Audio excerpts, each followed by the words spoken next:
22ទូទី22ខ្សែទឹកពីក្នុងទូទឹកខាងលេខឈើ62បាទរតនសម័យមកពីលេខ2ចឹងពីវិញខ្សែទឹកខាងក្រៅទូទឹកខាងលេខ046សុវណ្ណនៃការសៅមើ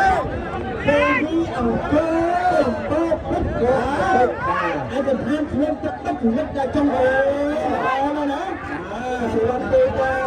ពិសេសណាទៅមួយអង្គរពុទ្ធតែទៅខាងក្រៅក៏យើងតែបានលឿនតែឥឡូវនេះរកថ្មីទៅណាបាទរតនៈបាទគាត់មកតាំងពីប្រចាំព្រៃវែងក៏ប៉ុន្តែដូចជាបាច់អើយតែ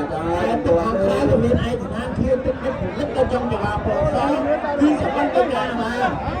ដើម្បីការដល់ទីហើយតែដូចជាថយដៃបាទអត់ដឹងថាលើការគេព្រៀមចិត្តឲ្យទេបង